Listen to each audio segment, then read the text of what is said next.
शांडिल्य महात्मा, सबके पुरोहित जी अलग अलग होते हैं। वसुदेव जी ने कहा गर्गाचार्य जी सभी संस्कार तो नंद ने कर लिए, लेकिन एक संस्कार आप कर दीजिए, नामकरण संस्कार।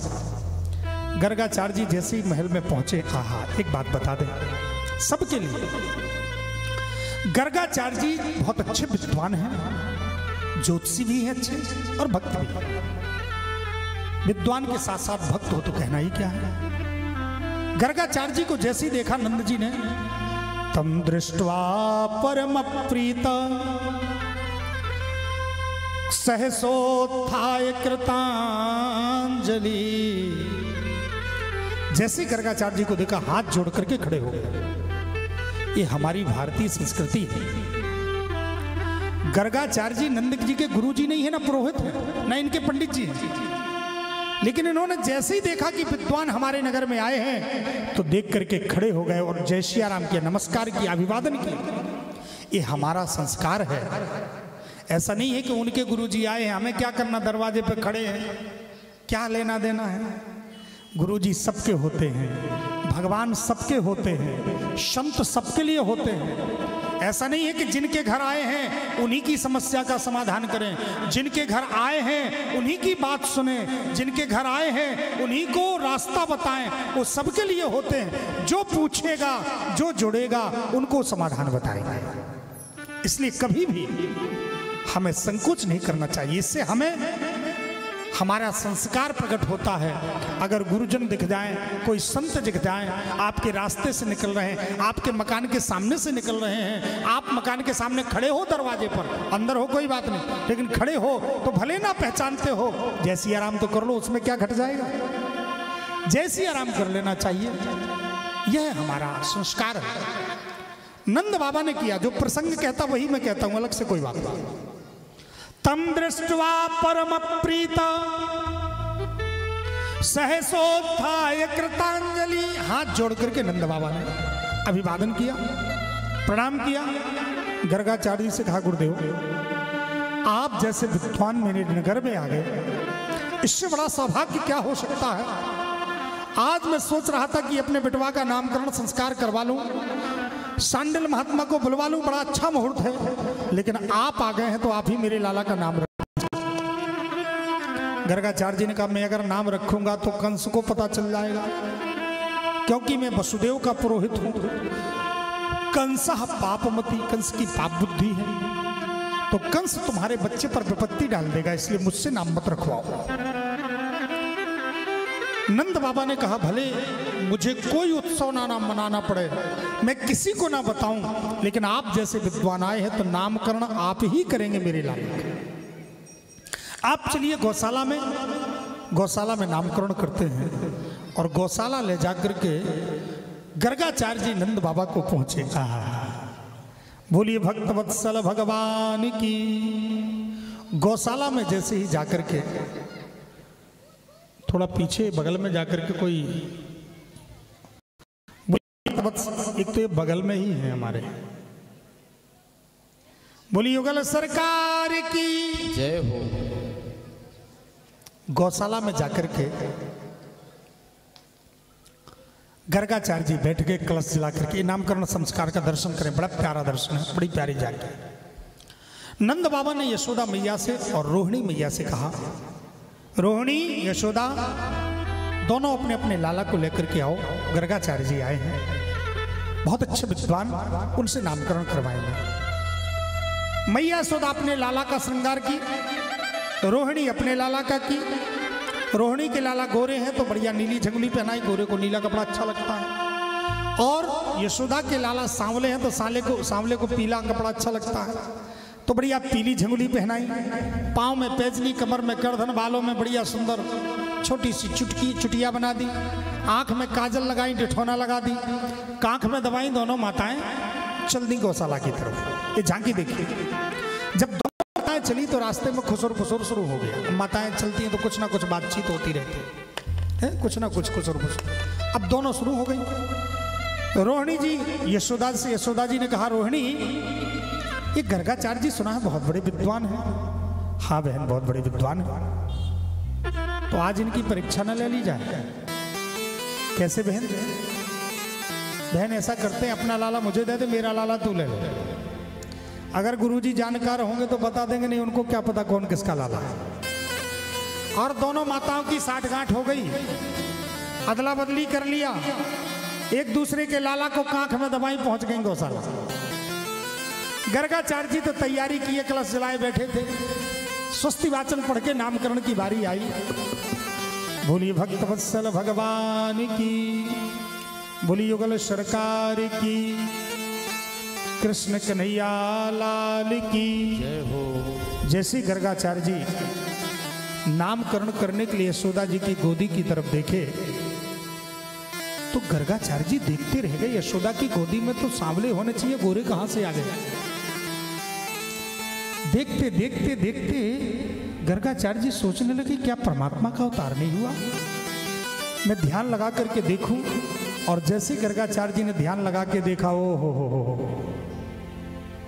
परमात्मा का अवतार तो हुआ है। दोनों माताएं लाला को लेकर के आई हैं, यशोदा के लाला सांवले हुए हैं। ओ हो, रास्ते में अदला बदली हो गई। मेरी मैया परीक्षा लेना चाहती है, कोई बात नहीं। गर्गाचार्य जी आनंद में डूबे। मैया यशोदा, कोई साधारण व्यक्ति परीक्षा लेता तो मैं सोचता कि एक अनपढ़ व्यक्ति मेरी परीक्षा ले रहा है। अरे पढ़ा लिखा व्यक्ति परीक्षा ले तो अच्छी बात है, पर अनपढ़ व्यक्ति परीक्षा ले रहा है, मुझे संकोच लगता, इसको क्या परीक्षा दूं। लेकिन माँ, जब जगत पिता को तेरा पुत्र बनने में कोई संकोच नहीं लगा, तो मुझे भी, भले मैं जगत गुरु हूं, लेकिन मुझे भी तेरा परीक्षार्थी बनने में कोई संकोच नहीं है, क्योंकि तू जगन माता है। मैया हमारा जी, मैया जो तेरी गोदी में वो तेरे लाला नहीं है तो किसके लाला है? बोले अयम ही रोहिणी पुत्रो।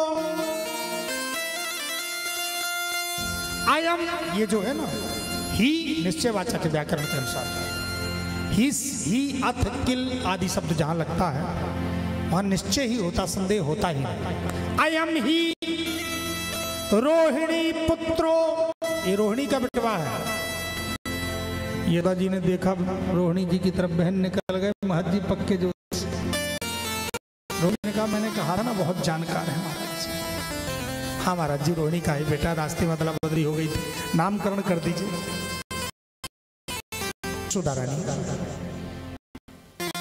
ये अपने गुणों से सबके मन में रमण करेंगे, इसलिए इनका नाम राम होगा। रमयन सुहृदो गुणई, जैसा श्लोक चला वही निवेदन करो। और बलवानों में इनके समान कोई नहीं होगा, तो उनके राम में बल जुड़ जाएगा। बलाधिक्यात बलम विदुहु, इनका नाम बलराम हो जाएगा। बोलिए बलराम जी महाराज की जय हो। भैया एक जगह से खिंच करके आए हैं, इसलिए इनका नाम संकर्षण भी होगा। मैया ने कहा, महाराज जी बहुत अच्छी बात है, आप मेरे काले कलूटे का भी नाम रख दीजिए, लेकिन थोड़ा सा छोटा सा रखिएगा, लंबा चौड़ा मत रखिएगा। महाराज जी इसका नाम रखने के लिए आप जल्दी सोच लीजिए, अच्छा चोखा सा नाम। मैया तेरे लाला का नाम रखने के लिए तो हमें सोचना पड़ेगा। आज गर्गाचार्य जी जब यशोदा के लाला को निहारे, निहारते ही आनंद में डूब गए। धन्य है मेरा सौभाग्य, जिनकी एक झलक पाने के लिए बड़े बड़े अमलात्मा, बड़े बड़े महात्मा, बड़े बड़े वीतराग वर्ष वर्षांतर, कल्प कल्पांतर, युग युगांतरों तक साधना करते हैं, और उनकी एक झलक पाना जिनके लिए कठिन हो जाता है, आज वही परमात्मा मेरे सामने गोदी पर लेटा है, मेरे सामने किलकारी मार रहा है, आज मैं उसका नामकरण कर रहा हूं। इससे बड़ा सौभाग्य क्या हो सकता है? नंद, तुम बड़े सौभाग्यशाली हो, जो तुम्हारे पुत्र बन के आए, हर युग में आते हैं, कभी लाल बन के, कभी पीले बन के, कभी श्वेत बन के, लेकिन इस बार ये काले बन के आए हैं, इसलिए इनका नाम होगा कृष्ण। शुक्लो रक्तस तथा पीता, शुक्ल माने सफेद, रक्त माने लाल, तथा पीता, पीत माने पीला, लेकिन इदानी, इस बार, इदानी माने इस बार, कृष्णताम गता, काले बन के आए हैं, इसलिए इनका नाम कृष्ण होगा। और कृष्ण इसलिए नाम पड़ेगा क्योंकि अपनी लीला के द्वारा नंद यशोदा के मन को बरबस आकृष्ट कर लेंगे, अपनी सुंदर वंशी निनाद के द्वारा गोपिकाओं के मन को बरबस आकृष्ट कर लेंगे, अथवा जो कोई इनकी लीला का श्रवण करेगा, चिंतन करेगा, उसको ये खींच लेंगे, इसलिए इनका नाम कृष्ण होगा। कर्षयति कृष्ण, जो खींचे, अपनी लीला के द्वारा, वाणी के द्वारा, रूप के द्वारा कर्षण करे। खींचते ना तो 10 बजे रात को कौन बैठता महाराज, उन्हीं का तो खिंचाव है जो आप लोग बैठ करके उनके चरित्र को सुन रहे हैं। ये किसी वाणी का खिंचाव नहीं है, ये उनके चरित्र का खिंचाव है। कर्षयति कृष्ण, जो खींचे, जिनके नाम में कर्षण है, रूप में कर्षण है, जिनकी लीला में कर्षण है, जो खींचते हैं सबको। जब खींचते हैं तभी तो यहां से लोग किराया लगा के वृंदावन धाम जाते हैं। श्री धाम वृंदावन जाते हैं, किस लिए? क्योंकि उनका खिंचाव होता है, उनका खिंचाव होता है श्री धाम वृंदावन। अच्छा, कौन कौन वृंदावन धाम गया है? थोड़ा हाथ उठा के बताइए। क्या बात है, प्रेम की भूमि है, रस की भूमि है। श्री धाम वृंदावन धाम रस की भूमि है। कई लोग तो सोचते हैं कि हम वृंदावन धाम में रहने लगे, सोचते हैं ना कई लोग कि हमें वृंदावन धाम का वास मिल जाए, लेकिन ठाकुर जी की जिस पर कृपा होती है उसी को ऐसा सौभाग्य मिलता है। वृंदावन धाम का वास, तीर्थ का वास मिल जाए, इस सौभाग्य पर निर्भर होता है। भगवान की बड़ी कृपा। आपको एक खुशखबरी बताते हैं। हमने चर्चा किया तो आज बोले महाराज जी इसकी थोड़ा सा घोषणा कर दीजिएगा, सबके बीच में सबको जानकारी हो जाएगी। जगन्नाथपुरी में हमारी कथा थी, भागवत कथा। वहाँ पर सभी लोग, हर वर्ष एक तीर्थ में कथा होती है, हर वर्ष। रेलवे डिपार्टमेंट है कटनी के, पूरा 200 लोग हैं रेलवे के, वो सब लोग हर साल कराते। पहले बद्रीनाथ जी में कराए, फिर रामेश्वरम में कराए, फिर जगन्नाथपुरी में कराए, द्वारिकापुरी में कराए, फिर नैमिषारण्य में हुई थी इस साल। लेकिन और उन्हीं की ही कथा नवंबर में, दिसंबर में, 1 दिसंबर से वृंदावन धाम में कथा है। 1 दिसंबर से 2023, अभी से डेट फिक्स हो गई। 2023 में 1 दिसंबर से श्री धाम वृंदावन में कथा है। जिसको चलना हो आप लोग चलो, सबको आमंत्रण है।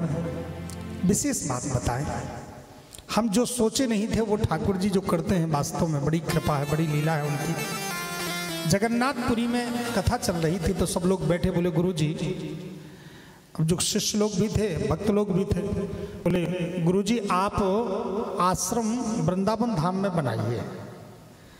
हमने कहा हमारा तो चित्रकूट में स्थान है, गुरुदेव का स्थान है और अपनी भी कुटिया है, कोई दिक्कत नहीं है, आराम से ठाकुर जी रहने के लिए पर्याप्त है। बोले नहीं, आप आश्रम बनाइए चित्रकूट में, चाहे वृंदावन में।